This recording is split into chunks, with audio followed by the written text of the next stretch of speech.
What every browser knows about you, the title of this segment at seniorgeek.net, a title borrowed from the title of a website programmed by a young fellow by the name of Robin Linus. I'll introduce you to him quickly here. He is a programmer, a bright guy, hangs out at GitHub, which is a location where programmers get together to swap notes. He's working on some very big projects like blockchains. We're going to get to blockchains well down the line in our segments, but let me bring you back to his website. What this website does is it gives you an idea of how much information your web browser, whether it be Microsoft Edge or Firefox or Chrome or Internet Explorer, when you visit a website, your browser sends along information. Your browser does. Your connection does. Your IP address can be read as well. You'll find more information on that in another segment. But when you visit a website, again, I'm bringing back my old analogy of telephone calls. When you make a call with your smartphone or your handset at home, it's associated with a phone number. And then the destination that you reach, in this case a website in the analogy, has its own phone number too, but the website at the other end has caller ID for all intents and purposes. Again, it's a loose analogy, but that's how it works. And it can read into a lot of stuff that is sent by your browser in combination with the IP address. Right off the top here, we have location, and there's a map.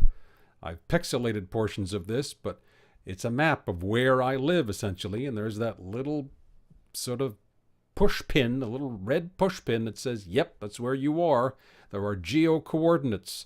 There's a location name. There's even an address there with a postal code.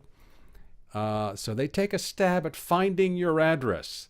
That's rarely very accurate. And this address happens to be in my town. It's probably a couple of miles away from where I am, but it's somebody's address. So they try to figure that out too.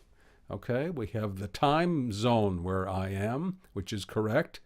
Let's scan down. This I can show you. Software, operating system, Windows 10, that's what I have. Browser, that's the browser version I have. That's also correct. Browser plugins, that's the subject for another segment, but it indicates what is running on Chrome. Hardware, CPU, 6 cores, that's correct. I have an i5-8400 Coffee Lake 6-core CPU. CPU being the central processing unit, the main chip that runs the computer. Again, subjects for other segments, but that's correct. It has information about how Google handles my images, my graphics. Battery, it appears to know that I have a UPS in my office here and that it's 100% charged. That is correct. Connection, the previous page I visited was google.ca. That's correct. It has my local IP address. Pixelation here a little bit, again, to keep some of my privacy, and my public IP address, also pixelated to keep some of my privacy under wraps here, although it's not private to the person who's looking at this at the other end. If they are, service provider, that's also pixelated, but it's also correct. Download speed is correct as well. I have a 30 megabit connection. It knows all these things. Now, it doesn't mean, now there are other segments here about social media, a phenomenon called clickjacking, which we'll get into in another segment. He talks about phishing, which we have covered in a segment. It even covers off on a gyroscope that you might have in a device you're using right now. I'm using a tabletop PC, so there is no gyroscope. So the information indicates that there is no gyroscope and that your device, quote, is probably laying on a table, unquote. It is. Now, there's much more here that you could look into. I don't want you to get all paranoid about this, but this is the currency of the web. This is what the web lives on. It's information.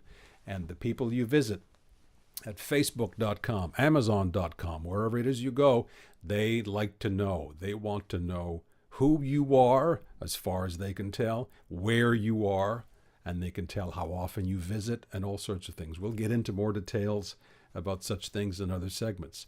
Now, if you're concerned, curious, you can visit, here's a website you can visit. This is a tool that's available on a website called the Electronic Frontier Foundation. This is based in the U.S., and they are involved in protecting privacy, in discussing protection of privacy, and you can read all kinds of actually very well-written information here.